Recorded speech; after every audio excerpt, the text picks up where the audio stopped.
तथास्तु मंगलम् सर्वमंगलमांगल्यं सर्वकल्याणकारिकं प्रधानं सर्वधर्माणां जैनं जयतु शासनं जैनं जयतु शासनं जैनं जयतु शासनं नमः समय साराय स्वानुभूतिया चकारस्ते चित्स्वभावाय भावाय सर्वभावात्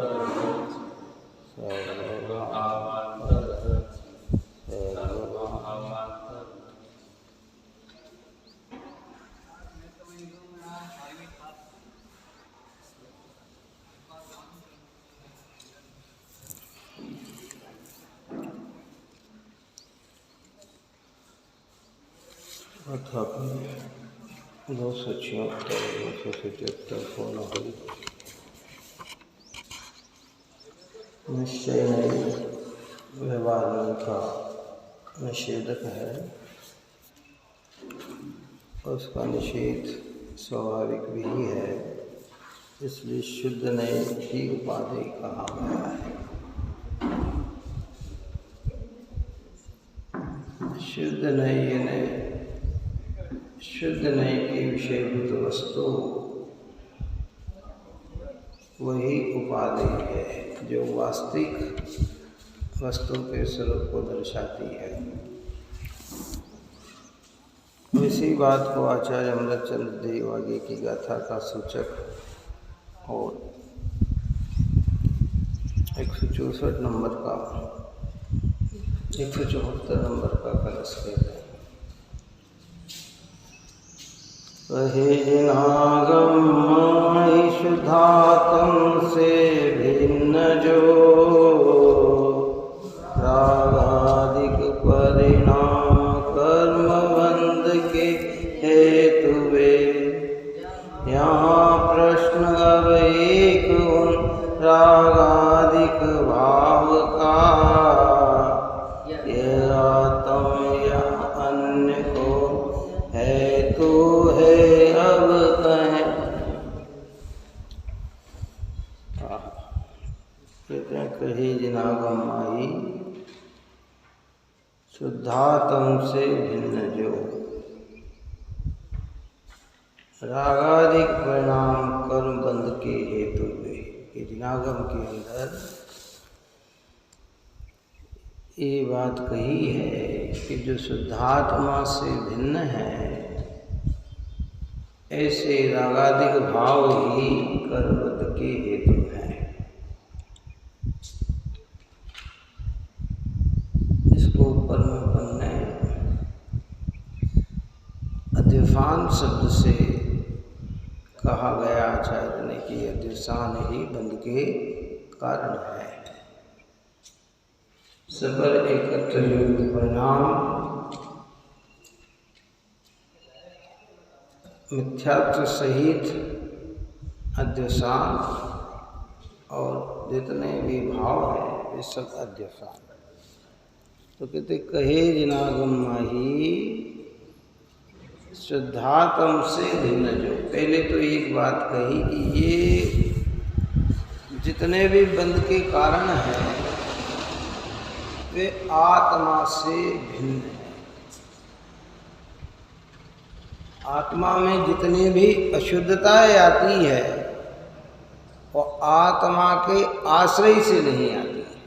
इसके जितनी भी अशुद्धता मिथ्यात्व कषाय राग देश क्रोध आदि शुभ शुभ मन तीव्र परिणाम, ये जितने भी परिणाम होते हैं ये मौलिक शुद्ध नहीं से देखा जाए तो ये आत्मा से भिन्न है। इसको ऊपर की 14वीं गाथा में अपन ने कहा कि ये असंयुक्त भाव है। ये आत्मा असंयुक्त है। निश्चय नहीं किसको दिखाता है? असंयुक्त को दिखाता है। और ये भाव संयुक्त है, ये पर से उत्पन्न होते हैं। वहाँ क्या दृष्टांत दिया था कि जिस प्रकार पानी में जो उष्णता है वह अग्नि के संयोग से आई है, पानी का स्वभाव नहीं है।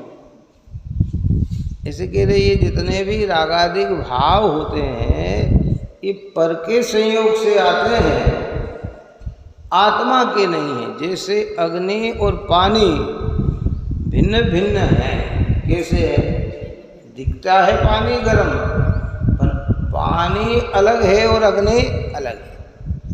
क्योंकि अगर एक हो जाए पानी और अग्नि तो पानी कभी भी फिर ठंडा नहीं हो सकता। लेकिन पानी में ठंडापन आ जाती है, अग्नि निकल जाती है, इसका मतलब है कि पानी अलग है और अग्नि अलग है। तो ये रागादिक भाव जो हैं ये आत्मा में है, दिखते हैं, पर ये पर संयोगित भाव हैं, ये आत्मा के नेचुरल भाव नहीं है ना। इसलिए कि रागादिक परिणाम कर्म बंध के हेतु वे। यहाँ अब प्रश्न उत्पन्न होता है, यहाँ प्रश्न अब एक उन रागादिक भाव का या आत्मा या अन्य कौन हेतु है, अब कहें। अब शिष्य के हृदय में ये उत्पन्न हुआ कि भाई ये जो रागादिक भाव हैं जिससे कर्म का बंधन होता है वह आत्मा है या अन्य है, ये कथन करें, ये बताएं, ये समझाएं कि जो आत्मा से भिन्न है उसे आत्मा का कहा जाए, एक वो अपेक्षा। बात आ रही समझ में? अब बताएं कि ये फिर आत्मा है कि आत्मा से भिन्न है। तो उसके लिए आचार्य आगे की गाथा कहेंगे। अपन पहले श्लोकार्थ करते। रागादिक को बंध का कारण कहा और उन्हें शुद्ध चैतन्य मात्र ज्योति से अर्थात आत्मा से भिन्न कहा, तब फिर उन रागादिक का निमित्त आत्मा है या कोई अन्य है। इस प्रकार के शिष्य के प्रश्न से प्रेरित होते हुए आचार्य भगवान पुनः इस प्रकार निम्न प्रकार कहते हैं। यहाँ ये प्रश्न खड़ा हुआ आचार्य को कि भाई जब इतनी बात कही तो शिष्य के हृदय में ये प्रश्न आना स्वाभाविक है, आप और हमारे हृदय में भी आना चाहिए। प्रश्न उत्पन्न हो और उसका समाधान हो तो निशंकता आ जाती है। फिर कोई भी बात हम कहे तो काय से कहते हैं? दृढ़ता से कहते हैं। जैसे पानी ठंडा है और हमने अब समझ लिया तो हम कभी भी पानी को कहेंगे तो दृढ़ता से कहेंगे कि नहीं, पानी का स्वभाव तो कैसा है? ठंडा ही है। भले वो अग्नि के साथ रहते हुए उष्ण दिखाई दे रहा हो, लेकिन पानी का स्वभाव तो ठंडा ही है। ऐसे प्रश्न का जब समाधान मिल जाता है, भले रागादिक आत्मा में दिखाई दे रहे हो, परंतु आत्मा तो शुद्ध चैतन्य मूर्ति ही है, दिख रहा है। तो कहने की फिर ये दिख रहा है तो ये फिर ये इसका निमित्त आत्मा है कि अन्य कोई है? इस प्रकार का जब हृदय में प्रश्न उत्पन्न हुआ तो उसका समाधान आचार्य भगवंत कुंद कुंद आचार्य देव आगे वाली गाथा में करते हैं।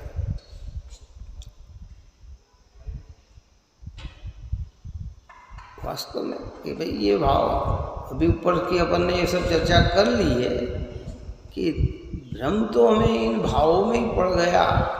आचार्य भगवंत कहते हैं ये तुम्हारे से भिन्न है और हमें नजर आ रहे हैं कि ये ही मैं हूँ।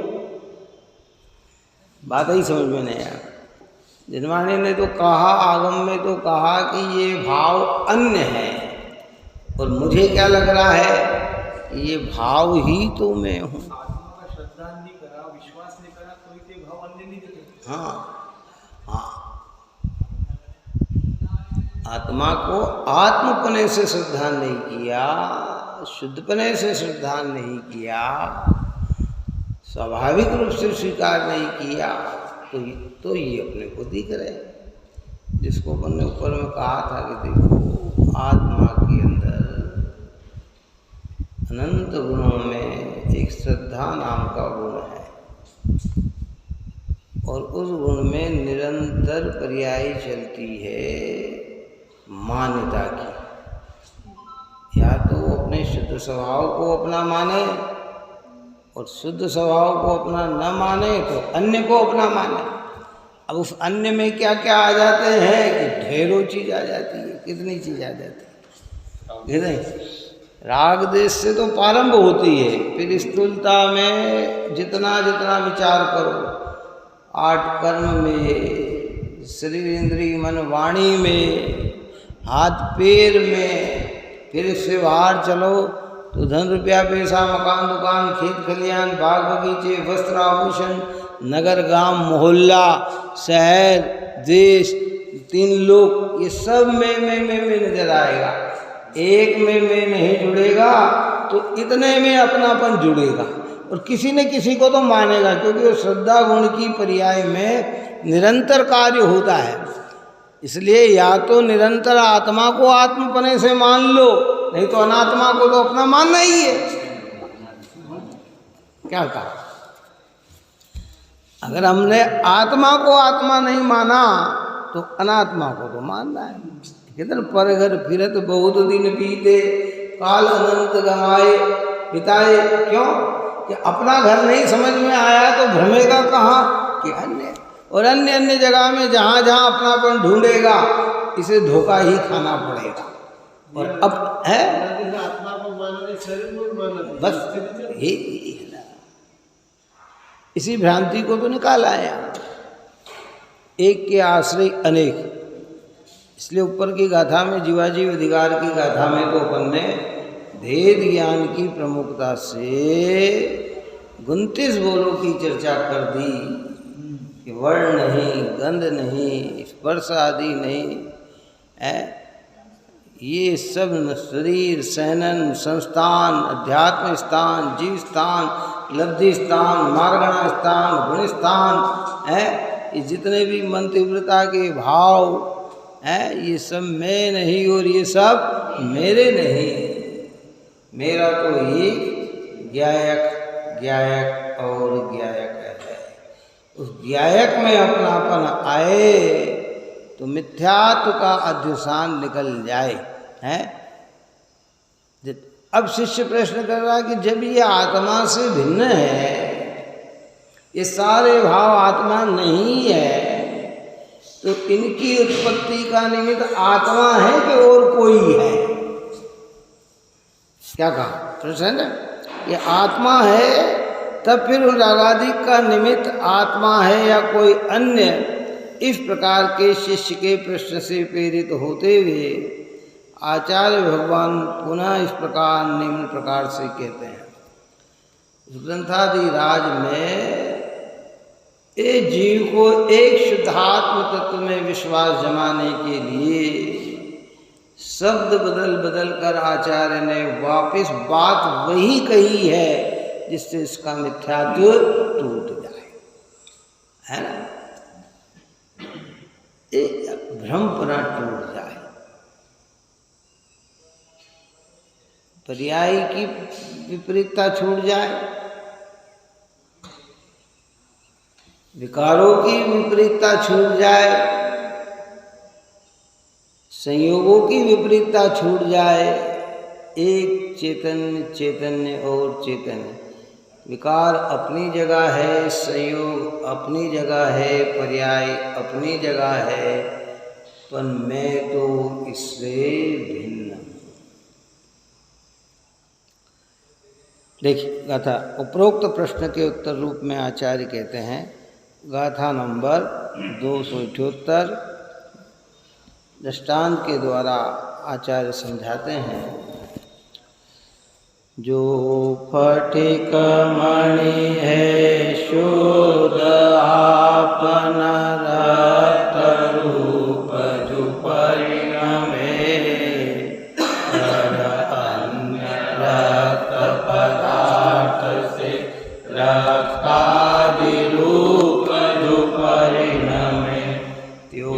ज्ञानी भी है शुद्ध आपन राग रूप जो परिणमे, पर अन्य जो रागादि दूषण उससे वह रागी बने।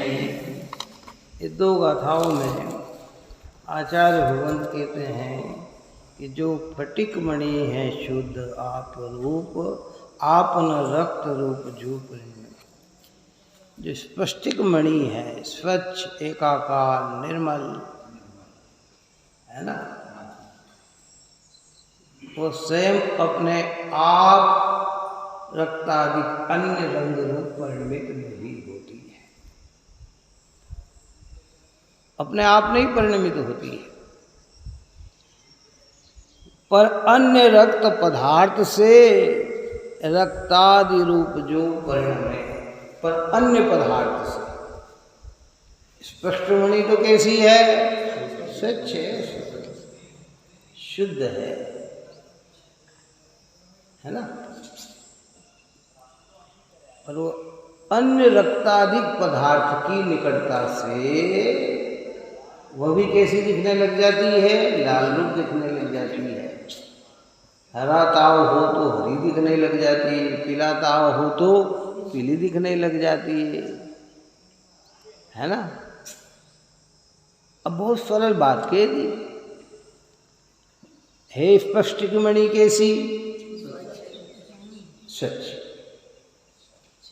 जिसने स्पष्ट मणि की स्वच्छता देख ली पुराने समय में, आज भी कहीं कहीं भाग्य खुल जाते हैं जीवों के। पुराने समय में तो बहु प्रतिमा स्पष्टिक मणि की बनती थी। काय की? राजा महाराजा होते थे तो अच्छे पाषाण बहुत बढ़िया एकदम। जिसने स्पष्टिक मणि का शुद्ध रूप देख लिया, निरंकार सबसे भिन्न, किसका है ना, अब मंदिर में विराजमान हो गई। अब मंदिर में कोई प्रोग्राम हुआ और कोई वहाँ पे ताव वाव लगाए गए, हरे लाल लाल ताव लगा ले, तो वो स्पष्टिक में झलक कैसी आने लग गई? लाल लेने लगी।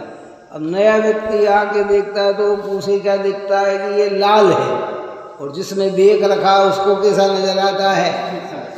क्या उसे कैसा दिखेगा? वो जिसने ओरिजिनल स्वरूप देख, ज्ञानी ने तो आत्मा का ओरिजिनल स्वरूप देख लिया है। तो क्या शब्द का प्रयोग किया इसके अंदर दूसरी गाथा में? त्यो ज्ञान भी है शुद्ध आपन राग रूप जो परिणमे, पर अन्य जो रागादिक दूषण उनसे वह रागी बने। क्या फिर सर्वज्ञ भगवान ने तो आत्मा को कैसा देखा? एक उपयोग स्वरूप देखा, शुद्ध देखा। ये इंद्रिया, ये शरीर, ये मन, ये वाणी, ये कर्म, ये नौकर्म, ये रागादि के भाव, इस रूप आत्मा को नहीं देखा। जब 7 तत्वों में जीव तत्व की चर्चा करते हैं, 6 द्रव्य में जब जीव द्रव्य की चर्चा करते हैं, तो उसमें जीव द्रव्य यानी जिसमें चैतन्यता पाई जाए। हमारे यहाँ का कि जीव किसे कहा? कि जिसमें चैतन्य राग पाया जाए उसे जीव कहा गया, ऐसा नहीं। संसारी जीव का लक्षण राग हो सकता है, लेकिन जीव का लक्षण राग नहीं है। क्या कहा? दोनों में अंतर समझ में आया? संसारी जीवों का लक्षण राग हो सकता है। राग यानी रागादिक संपूर्ण भाव, राग देश पुण्य पाप के भाव, क्योंकि संसारी जीव इन भावों से रहित दिखाई देते नहीं हैं। लेकिन राग जीव का लक्षण नहीं, क्योंकि राग जीव का लक्षण कहा जाए तो अरिहंत हमारे जीव में नहीं आएंगे, सिद्ध हमारे जीव में नहीं आएंगे, क्योंकि उनके पास तो राग है ही नहीं। और चैतन्यता अगर जीव का लक्षण कहा जाए तो उसमें कौन सा? सिद्ध भगवान भी आ गए, अरिहंत भगवान भी आ गए, निरोध का जीव भी आ गया, नरक पशु मनुष्य तिरंज सारे जीव आ गए। तो भगवान सर्वज्ञ देव ने तो आत्मा को कैसा देखा? एक उपयोग स्वरूप देखा। स्पष्ट मणि को जिसने देखा उनने कैसा देखा कि स्पष्ट मणि तो एकदम शुद्ध है, स्वच्छ है, एकाकार है ना। क्योंकि उस पत्थर में ऐसी योग्यता है। अपन ने पहले ऊपर में चर्चा की थी कि बहुत सारी मणियाँ हैं, पत्थर भी अनेक प्रकार के होते हैं, अलग अलग।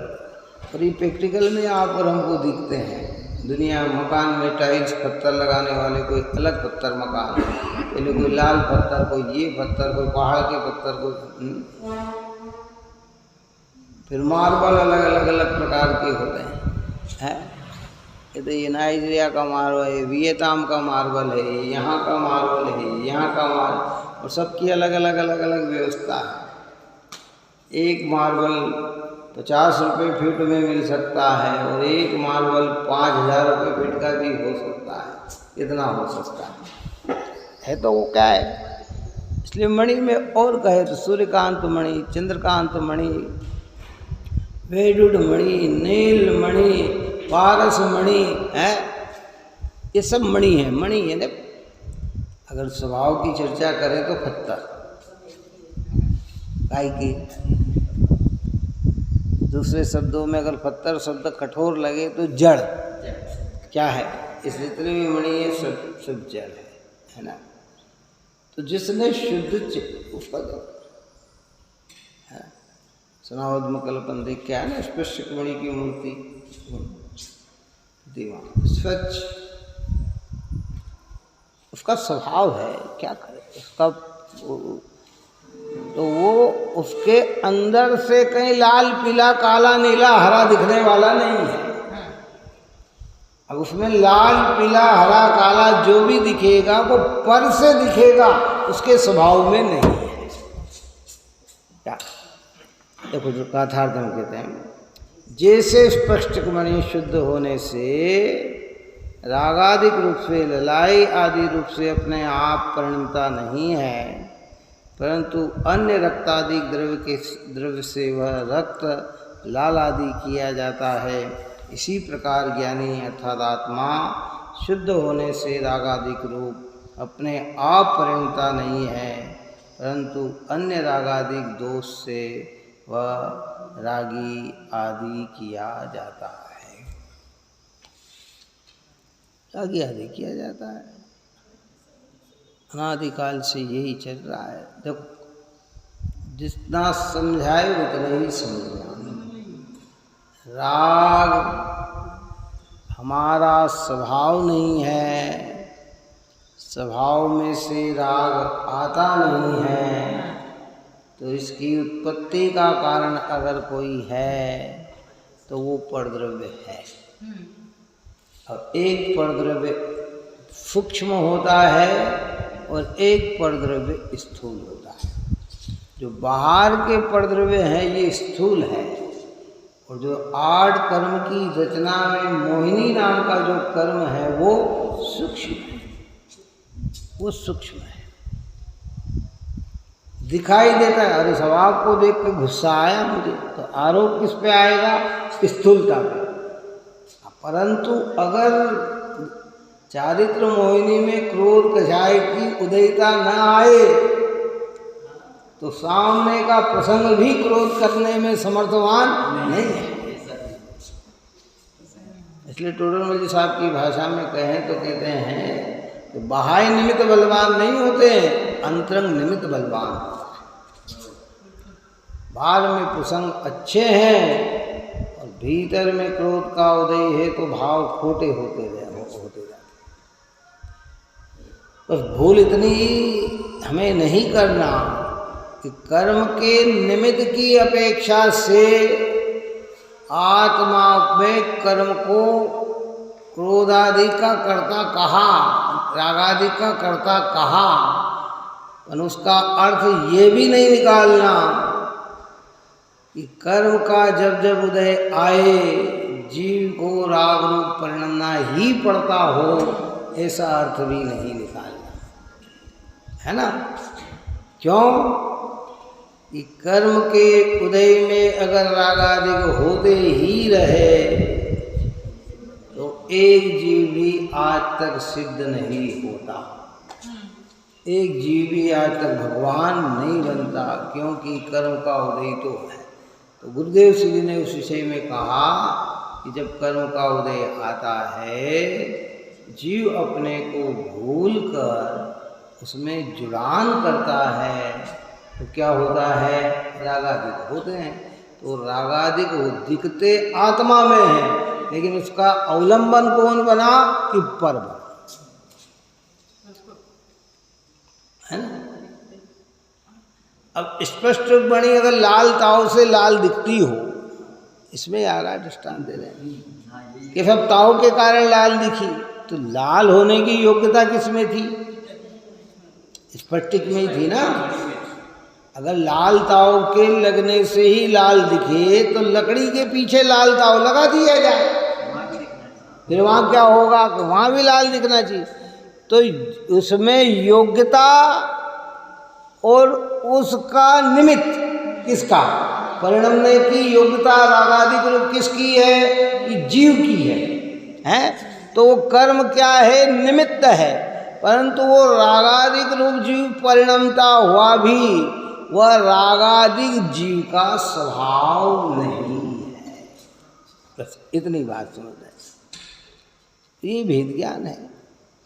देखिए क्या कहते हैं, जैसे वास्तव में केवल अकेला स्पष्टिक मणि स्वयं परिणमन स्वभाव वाला होने पर भी अपने को शुद्ध स्वभावत्व के कारण रागादिक का निमित्त न होने से स्वयं अपने को ललाय आदि रूप परिणमने का निमित्त न होने से अपने आप रागादिक रूप नहीं परिणमता, किंतु जो अपने आप रागादिक भाव को प्राप्त होने से स्पष्टिक को रागादिक का निमित्त होता है, ऐसे परद्रव्य के द्वारा ही शुद्ध स्वभाव से चयुत होता हुआ ही रागादिक रूप परिणमित किया जाता है। इस प्रकार वास्तव में केवल अकेला आत्मा स्वयं परिणमन स्वभाव वाला होने पर भी अपने को शुद्ध स्वभावत्व के कारण रागादिक का निमित्त न होने से स्वयं अपने को रागादिक रूप परिणमन का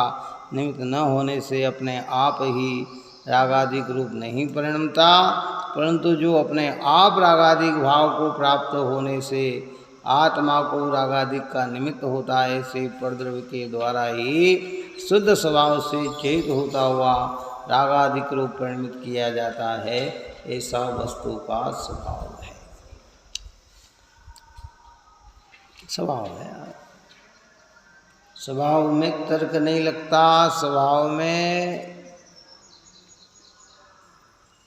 किसी भी प्रकार की आक्षेपता नहीं की जाती है। नेचुरल में क्या कहे, स्वभाव है। टोडरमल साहब ने कहा कि रागादिक अगर जीव के भाव हो तो वे जीव के स्वभाव बन जाए, और स्वभाव बन जाए तो फिर रागादिक का कभी अभाव हो नहीं सकता है। तो क्या समझना इसमें कि दृष्टांत से सिद्धांत, बस एक बार धारणा ज्ञान में बैठ जानी चाहिए बात।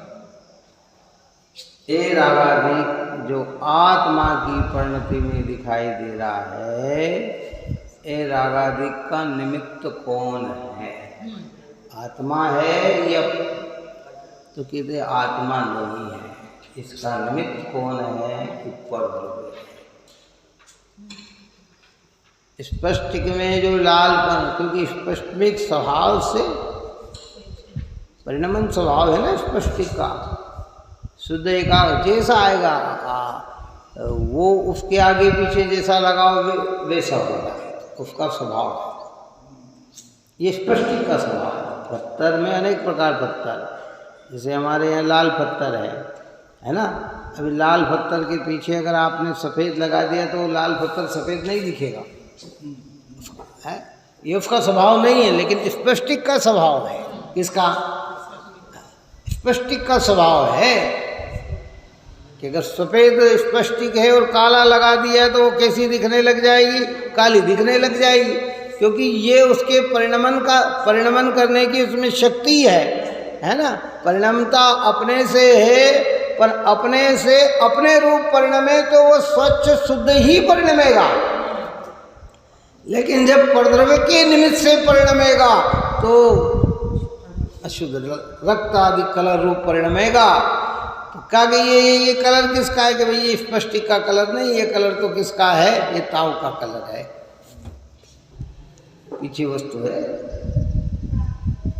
यहाँ एक प्रश्न है, स्पष्टिक में तो ये एक देश हुआ, लेकिन जीव में दोनों बातें हैं ना। जीव में ये भी योग्यता है कि परद्रव्य के अवलंबन से वो उधर भी ले ले, लेकिन वो परद्रव्य का अवलंबन होते हुए भी न ले और अपने आप में रहे। हाँ, तो स्वभाव से परिणमने वाला सिद्ध भगवान परिणम रहे ना। आप और हमारे सामने ये तो इतने से पदार्थ हैं, कितने हमारे पदार्थ कितने हैं? इतने से ही पदार्थ है ना हमारे सामने। हमारी इंद्रियों ने जितनी पकड़े उतने ही तो पदार्थ हमारे सामने है। और भगवान के ज्ञान में तो विश्व झलक रहा पूरा। हमसे ज़्यादा राग देश का निमित्त उनको है कि हमको है? चलो बताओ, है? हमसे ज़्यादा राग देश का निमित्त कितना है? उनको है ना सबसे। लेकिन वे स्वभाव रूप से एकाकार होकर परिणम रहे, तो अब उसमें किसी की ताकत नहीं है कि वो उसको उस रूप परिणमा दे, किसको परिणमा दे, है ना।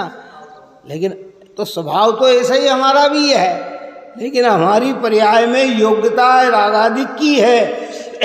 तो उस रागादिक का निमित्त आत्मा नहीं है, उस रागादिक का निमित्त कौन है? कर्म है, परद्रव्य। उस रागादिक का निमित्त कौन है? कर्म है, परद्रव्य है। तो कर्म और परद्रव्य है, तो जैसे लालपना कालापना स्पष्टिक के पीछे लगा और हमें लगा कि नहीं ये कालापना अच्छा नहीं, इसका तो श्वेत स्वभाव ही अच्छा है, तो जब काला हटा दिया जाता है तो वो स्पष्टिक कैसी दिखाई देती है? ऐसे हमारे रागादिक के निमित्त रागा कर्म है, तो जब कर्म हट जाते हैं तो आत्मा कैसा रह जाता है? जैसा स्वभाव में था वैसा ही पर्याय में प्रकट, ऐसा ही पर्याय में प्रकट हो गया। ये भगवान पर्याय में प्रकट हो गए, स्वभाव में थे, प्रकट हो गए। जैसे आत्मा का स्वभाव जानन तो शुद्ध स्वभाव में तो भी जानन है और अशुद्ध स्वभाव में तो भी जानन है। हाँ, जानन स्वभाव है, लेकिन अशुद्धता में जानना दुखद रूप है, आकुलता रूप है। और शुद्ध स्वभाव में जो जानता है वो निराकुल रूप है, आनंद रूप है। सिद्ध भगवान भी जानन कर रहे हैं, लेकिन आनंद के साथ।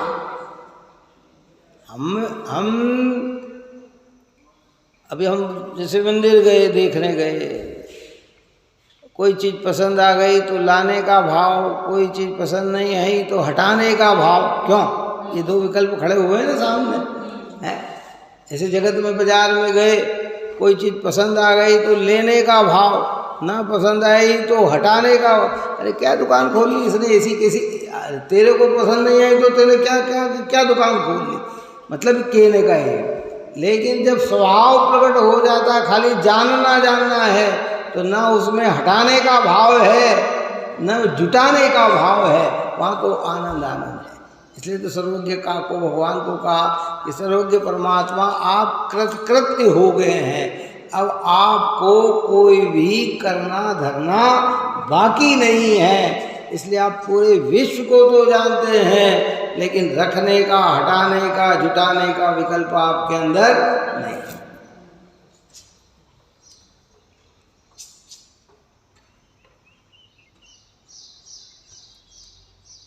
इसलिए स्पष्ट का बस स्वभाव से स्वच्छ एकाकार निर्मल। अब वो अपने स्वभाव रूप परिणमेगी तो कैसा परिणमेगी? स्वच्छ परिणमेगी। लेकिन जहाँ संयोग आया तो कैसी परिणमेगी? अब जिसने अभी प्रारंभ में जो कहा, जिसने स्पष्टिक का स्वभाव नहीं जाना उसको स्पष्टिक कैसी लग रही है? लाल दिख रही है। और जिसने जान लिया उसे कैसी दिख रही है। इसलिए हमारे यहाँ कहते हैं ना, जो निगोद में सोई मुझ में सोई मोक्ष मझार है, कि भाई वो स्वभाव से देखा है ना कि जैसा जीव सिद्ध भगवान में है वैसा ही जीव किस में है, तुझ में है, और जैसा तुझ में है वैसा ही वैसा निगोद में है। इसको फब से हटा के देखा है। अब संयोग से देखा जाए तो सिद्ध भगवान कहाँ विराजमान, की सिद्धालय में विराजमान, जो 8 कर्म से रहित है, जो अनंत चतुष्टयी सहित है, जिनके अंदर 8 गुण प्रकट हो गए, जो पूर्ण सौख्यता को धारण कर किए हुए हैं, वे सिद्ध हैं। हम मनुष्य हैं, वे नारकी है, वे निगोदिया जीव हैं, जो एक सांस में 18 बार जन्म मरण को प्राप्त हो रहे हैं। ये पर्यायों से ऐसा देख रहे हैं, लेकिन जब शुद्ध नेचुरल स्वभाव से देखा जाए तो सब कैसे हैं, ये क्या है, क्या है और क्या है। हाँ, शुद्ध ही है। हाँ, जिसने शुद्धता को देख लिया उसने इस अशुद्धता को गौण कर दिया। क्या कर दिया, इस गौण कर, और वो शुद्धता में एकाग्र होकर अशुद्धता को भी मिटा देगा। और जिसने शुद्धता नहीं समझ में आई वो तो सोचे ये अशुद्ध ही हो गया, तो उसको प्रयत्न ही उत्पन्न नहीं होता है, तो पुरुषार्थ ही नहीं कर पाता और वो अशुद्ध का अशुद्ध ही बना देता है। इसलिए 186 गाथा अपने संवर अधिकार के जो ऊपर में चली कि जो जानता मैं शुद्ध हूँ वो शुद्धता को प्राप्त हो, जो जानता अविशुद्ध में अविशुद्धता को प्राप्त हो। जानता यानी अनुभव करता, मानता है कि अरे नहीं, मैं तो अकेला चैतन्य जीव तत्व ही हूँ। ये वर्ण गंध स्पर्श रस मोह राग देश ये मेरी चैतन्य आत्मा से भिन्न है। मेरा तो एक उपयोग है। ऐसे उपयोग को जो अनुभव में लेता है वो शुद्धता को प्राप्त हो जाता है, और जो अपने को रागादिक रूप ही मान लेता है वो वहीं का वहीं बना लेता है। ज्ञान में इसका स्पष्टीकरण जानना ये अधिकार यही तो है ना भाई। आदमी धर्म करना चाहता है, बिल्कुल करो, लेकिन धर्म है कहाँ उसकी खबर कर लो। हर व्यक्ति कहाँ है, क्या जहाँ है ना वैसे। पानी की प्यास लगी है तो बिल्कुल पानी पियो, पानी को खोजो, पर पानी है कहाँ। तुम जहाँ है वहीं खोजोगे तो पानी मिलेगा। अब तुम बालू रेत में चले जाओ, रेगिस्तान में चले जाओ और वहाँ पानी की कल्पना करो तो तुम्हें मिलने वाली थोड़ी है। ऐसे कहते हैं कि जीव अपना शुद्ध स्वरूप को पहचाने बिना लाख प्रयत्न कर ले तो भी वास्तविक सुख को प्राप्त हो सकता नहीं।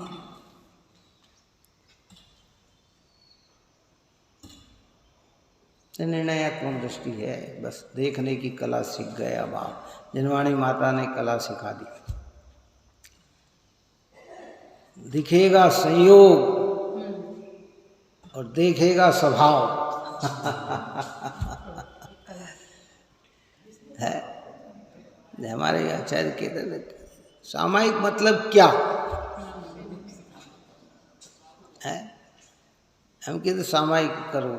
सामायिक मतलब क्या, कि जब ऐसी दृष्टि बन जाए कि दिखेगा संयोग और देखेगा स्वभाव।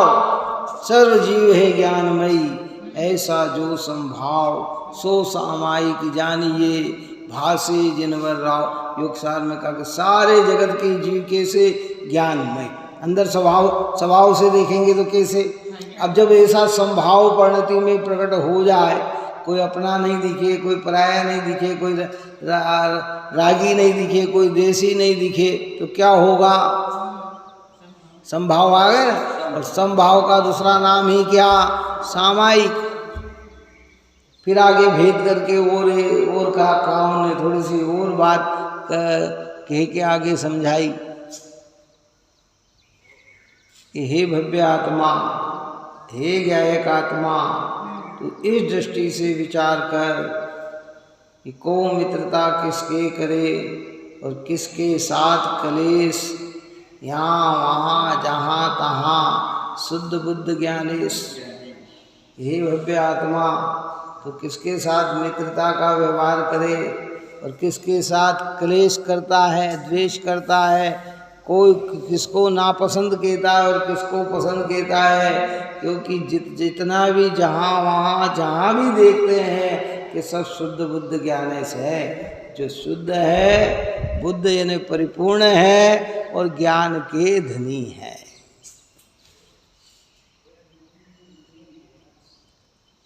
इस विषय में एक बात कही थी, कबीरदास की बात। कबीरदास ने भी बहुत मार्मिक बात तो कही, लेकिन कर्तृत्व की भू आने से वह बात ही मिथ्या हो गई। उसने भी इसी प्रसंग में कहा कि दया कौन पर कीजिए और कापे का पर होई। बात आई समझ में? क्या कहा? हे आत्मन, तू किस पे दया करता है, किस पे करुणा करता है और किस पे कापर होता है। कापर यानी कुपित, द्वेषित। क्यों? कि साईं के सब जीव है कीड़ी कुंजर दोय, कीड़ी कुंजर सोए। कि जगत में सारे जीव किसके बनाए हुए हैं? कि साईं के हैं, भगवान के बनाए हुए हैं। वो कीड़ी को भी किसने बनाया? भगवान ने। और कुंजर यानी हाथी को भी किसने बनाया? तो भगवान ने। और जितने भी दिख रहे हैं उनको किसने बनाया? कि भगवान ने। तो जो भगवान की बनाई हुई चीज है उसमें को किस पे दया करता है और किस पे कापर करता है, क्रोधित होता है। लेकिन वहां कर्तृत्व की भू समा गई उसमें। बात आ गई समझ? अब उसी शब्द को बदलकर अपन ने अर्थ निकाला था, जो पहले भी कहा था। तो बहुत समझने लायक बात है। एक खाली जरा सा शब्द बदल जाए ना तो अर्थ में सौंदर्यता आ गई, महान अर्थ हो गया। कि दया कौन पर कीजिए और कापे का पर होय, साई सम सब जीव है कीड़ी कुंजर। मतलब समझ में आ गई ना? अब इतना सा अर्थ बदल, एक शब्द जरा सा बदला कि अर्थ पूरा ही चेंज हो गया। वहां मिथ्या मत था, ये सम्यक मत हो गया। खाली एक शब्द बदलने से कितनी बड़ी ये आ गई है। वहां साईं के सब जीव है, यहाँ साईं सम सब, प्रभु के समान तो सब जीव है। यही तो जैन धर्म कह रहे हैं कि सिद्ध समान सदा पद मेरो,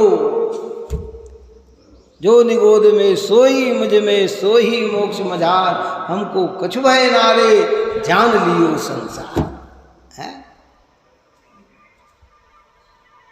ये तो किस पे कुपित होता है, न किस पे दया का भाव करता है। जो हमारे ऊपर की गाथा निकली, ये सब बंद अधिकार में सारी चीजें आई, खाली समझ नहीं की चली। मैं अन्य को मारता हूँ, अन्य मुझे मारते हैं, मैं अन्य को बचाता हूँ, अन्य मुझे बचाते हैं, मैं अन्य को सुखी करता हूँ, अन्य मुझे सुखी करता है, मैं अन्य को दुखी करता हूँ, अन्य मुझे। अरे भाई, ये कहाँ? तो किस पे ये भाव कर रहा है? तू तो कैसा है? ज्ञाता, ज्ञाता और ज्ञाता।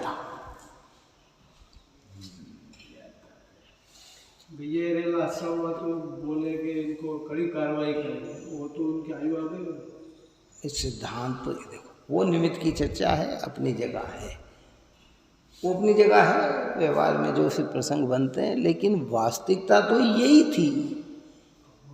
उस ट्रेन में इतने लोग थे, 2 से 3 हजार लोग थे, लेकिन जिन जिन लोगों की आयु आई थी वही तो गए ना। उन्होंने बताया अभी, अब उसमें भी कर्तव्यवाद जोड़ लिया। वो ठीक है कि देखो इतने लोग शिखर जी जा रहे थे, वहाँ से निकले थे, अब वो सब सुरक्षित रहेगा। तो अब वो उस पर आरोप आ गया है, शिखर जी की यात्रा पे आरोप आ गया। लेकिन भैया उनकी आयु बची हुई थी। कई बार शिखर जी जाने वाले का भी एक्सीडेंट हो जाए तो वो भी मृत्यु को प्राप्त हो जाता है। शिखर जी में पहाड़ पे चढ़ते चढ़ते मृत्यु को प्राप्त हो जाता है। अच्छी भावना लेके जाता है और वहाँ मृत्यु को प्राप्त हो जाता है। इसलिए ये तो सब निमित्तों की चर्चा की जाती है, होनार को बदल नहीं सकते, क्योंकि प्रत्येक जीव की आयु क्षयता और प्रत्येक जीव का परिणमन अपने ससमय पे ही होता है, ये सिद्धांत है। उनकी मृत्यु आने का निमित्त होगा, निश्चित बनेगा। हाँ, तो अभी ये अब इसमें कारण ढूंढो ना, तो भैया ये ऐसे परिणाम पूर्व में सब जीव ने एक साथ बांधे थे, किए थे क्या? तो उदय अब अलग अलग जगह जन्म हो गया सबका, और मृत्यु सबकी एक जैसी और एक समय पे आ गई। कहां से आके खड़े हो जाते हैं, क्या करें? कर्म सिद्धांत को देखा जाए, क्योंकि ऐसा होता नहीं कि हमारे कर्म नहीं किया और फल सामने आके खड़ा हो जाए, बंधा हुआ न हो और चीज सामने आके खड़ी हो जाए। हमारे यहाँ तो अपन ने कहा ना कि नख से लगाकर सिर के केस तक, एक परमाणु से लगाकर चक्रवर्ती के वैभव तक, एक क्षेत्र के प्रदेश से लगाकर पूरे विश्व तक सब कर्माधीन व्यवस्था है, आत्मा के अधीन कुछ नहीं है। क्या हम कई लोग कहते हैं साहब हमारा जन्म भारत में क्यों हो गया, हमारा तो अमेरिका में होना था, हमारा गरीब के यहाँ जन्म क्यों हो गया, हमारे तो राजा महाराजा के यहाँ होना था। पर होना कहाँ था? तेरे जो कर्म में है वही तो होगा, तेरे चाहने से क्या होगा भाई? तू विकल्प कर सकता है क्या?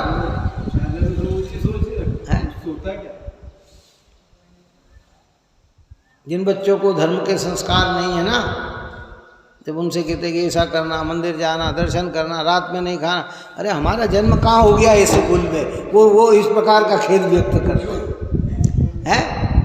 और कई हमारी क्रिया को देख कर, अरे हमारा जन्म यहाँ होता तो बहुत बढ़िया था, जन्म जैन कुल में हो जाता तो कितना अच्छा था, देखो कितना बढ़िया है, कितना ये है, कैसे लोग होते हैं, कैसा वातावरण होता है, कैसा उल्लास होता है। अब एक विचार कर रहा है वहाँ जाने का, एक विचार कर रहा है यहाँ आने का। प्रकृति जब मिलती है तो वो अपने उदय के बिना मिलती नहीं है। क्यों आया उसी दिन, क्यों? अच्छा, उसी ट्रेन के अंदर आप देखो, अगर पूरी गहराई दृष्टि से ना, कई लोगों के उस दिन के टिकट कैंसिल भी हुए होंगे और कई व्यक्ति ने तत्काल में भी लिए होंगे। अब जिनके कैंसिल हो गए वो अपने आप को कह रहे देखो हम बच गए, नहीं तो हम तो हैं, वो खुशी मना रहे हैं। अरे वो तो अर्जेंट काम आ गया, तत्काल में ले लिए, अगर नहीं लेता तो बच जाता। अब ये व्यवहार की कथन है जो यथा योग्य अपने अपने समय पर सब की जाती है। कानूनी प्रक्रिया अपने समय पे होती है, देखने की प्रक्रिया है। और दुनिया जो है ना वो भाई प्रसंगों को मुख्य करती है। जिनवाणी माता एक ऐसी है, क्योंकि ये निज कल्याण की बात है, काहे के कल्याण की बात है। क्योंकि हम आरोप देते रहेंगे तो जीवन भर दुखी के अलावा कुछ नहीं हो सकता है। और जब हमने आरोप को गौण करके मुख्यता को स्वीकार कर लिया तो उसी क्षण हमारा दुख मिट जाएगा। आरोप देते रहे तो क्या होंगे? दुखी होगा। अरे साहब मैंने पूरा जीवन ऐसे ही बिगाड़ दिया, यही कर दिया, यही कर दिया, उनके कारण पूरा उसमें दूसरों के चक्कर में मैं ऐसा रह गया कि अपना कुछ कर नहीं सका कि तू ऐसे ही आरोप देता रहेगा तो आकुलता ही भोगेगा। अब जो है उसमें अपना कार्य कर ले, और नहीं कर सकता तो उस योग्यता को स्वीकार कर ले। क्या ये तो ऐसी ही व्यवस्था है। कर्णानुयोग पढ़े ना हम तो अध्यात्म का कर्णानी योग से सुमेल बैठ जाता है। तो हमने कितनी बार चर्चा की, कोई व्यक्ति हमको देखकर, इस शरीर को देखकर मुस्कुरा रहा है तो वो भी कर्म का उदय है, और कोई इसे देखकर द्वेष कर रहा है तो वो भी कर्म का उदय है। कोई आपसे दो शब्द प्रेम के आके बोल रहा है वो भी उदय है। और कोई कटुता के शब्द बोल रहा है तो वो भी उदयी है।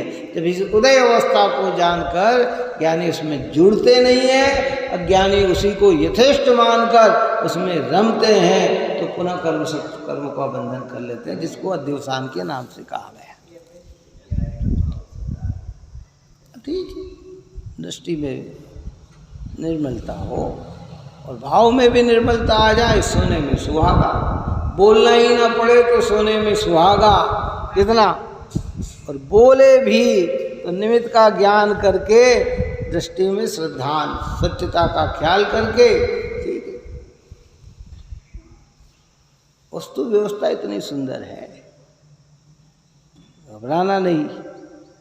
स्पष्टिक का कितना स्पष्ट दृष्टांत है ये सामान्य पुरुष को भी दृष्टांत समझ में आ सकता है, पर प्रश्न ये है कि उसके स्पष्टिक का स्वरूप ज्ञान में होना चाहिए। अब किसी ने देखी नहीं स्पष्टिक मणि तो क्या कहे वो बेचारा, क्यों देखी नहीं। आप और आज से अगर हम, ये तो हमारे यहाँ पूर्वजों की बहुत बड़ी एक देन रही, उनके भाव इतने बढ़िया रहे कि 150 साल, 1.25 साल पहले उनने संगमरमर का मंदिर बना दिया, तो हम मार्बल से भी परिचित हो गए।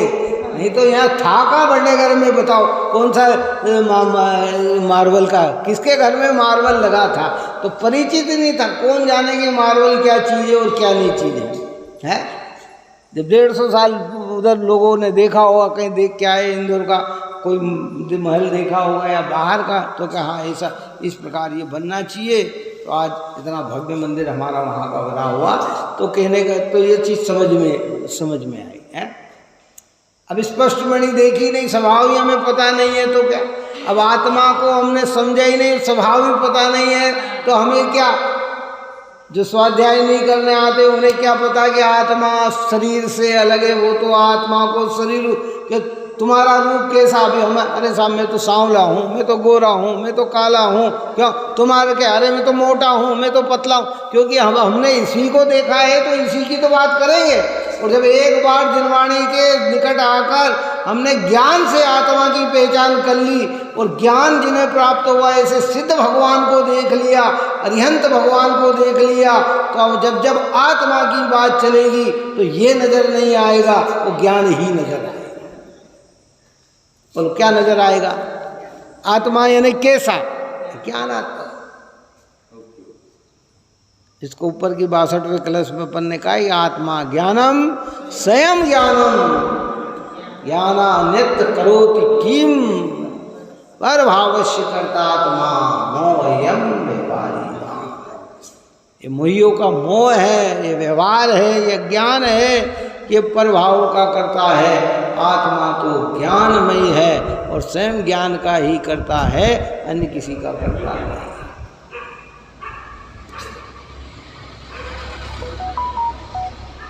धीरे से समझे, प्रैक्टिकल करे, ये दृष्टांत से सिद्धांत को मिलाए। ऐसे मैं अपना हो गया, ये दृष्टांत से सिद्धांत, शांति से बैठकर एक तरफ स्पष्ट मणि रख लो, एक तरफ आत्मा रख लो। स्पष्टिक स्वच्छ है, मेरा आत्मा ज्ञानाकार एकाकार ज्ञानमयी है। अभी इसमें जो हलन चलन शुभ अशुभ जितने भी भाव हो रहे हैं, ये आत्मा के अंदर तो दिख रहे हैं, लेकिन आत्मा के स्वभाव में नहीं है। इसमें मोहिनी कर्म चारित्र मोहिनी का उदय है। ये मिथ्या भाव में दर्शन मोहिनी का निमित्त है। अब इसकी जगह दूसरा आत्मा रखोगे, ये जैसे मेरा आत्मा, हमारे यहाँ का एक बहिरात्मा, एक सम्यक दृष्टि का आत्मा, एक व्रति का आत्मा, एक मुनिराज का आत्मा है, एक ऊपर श्रेणी चढ़ते हुए का आत्मा, एक अरिहंत भगवान का आत्मा, एक सिद्ध भगवान का आत्मा, इतने आत्मा रखे हम। आत्म स्वभाव से सब आत्मा है। मिथ्या दृष्टि को मोहों के उदय में परिणमितता है, इसमें पूरी अशुद्धता पड़ी हुई है। स्वभाव शुद्ध होने पर भी पर्याय में पूरी तरह से अशुद्धता है। और सम्यक दृष्टि ने भेद ज्ञान किया है तो मिथ्या संबंधी अशुद्धता उसकी निकल गई।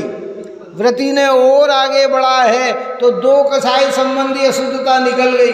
मुनिराज ने और आगे बढ़े हैं तो 3 कसाई की अशुद्धता निकल गई। श्रेणी और चढ़ रहे हैं और अशुद्धता निकल गई, और अरिहंत बन गए तो 4 कसाई की अशुद्धता निकल गई, और सिद्ध बने हैं तो अघाती कर्म की भी अशुद्धता निकल गई। अब जैसे स्वभाव में एक थे वैसे पर्याय में भी क्या हो गए, एक हो गए। अब देखो स्पष्टमणि की को रखो कि भाई स्पष्टमणि में जो लाल दिखा ना, वो लाल उसका स्वभाव नहीं है। ये हमारे में राग देश दिख रहे हैं ना, ये राग देश हमारे स्वभाव नहीं है, इसको नकारो।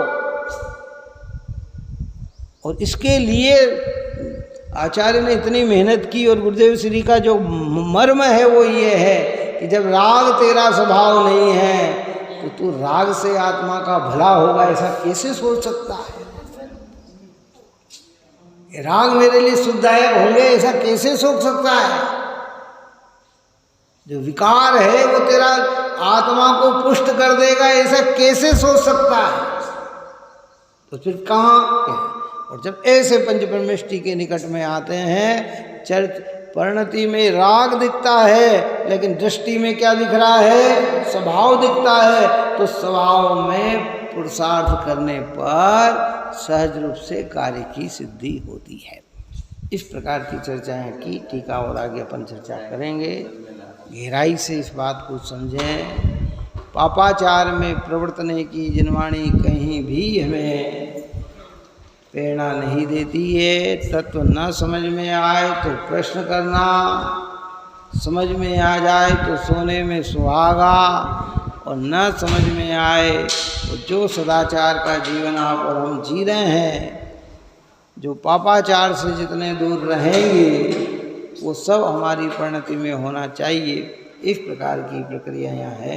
आप और हम सभी इस पवित्रता को धारण करें। ये मंगल भावना है। सधिजानंदे शुद्ध स्वरूपी अविनाशी आत्मस्वरूप, सधिजानंदे शुद्ध स्वरूपी अविनाशी आत्मस्वरूप, सधिजानंदे शुद्ध स्वरूपी अविनाशी आत्मस्वरूप,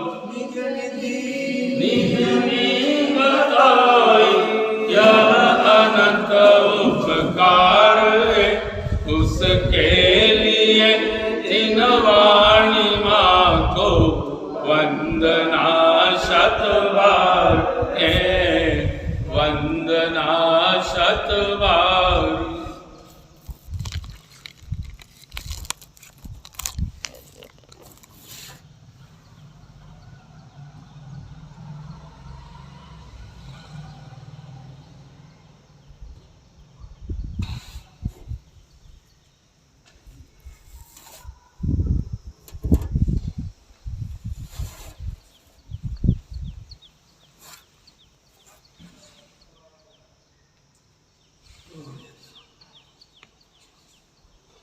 वाणी के ज्ञान से सूझे लोकालोक, सो वाणी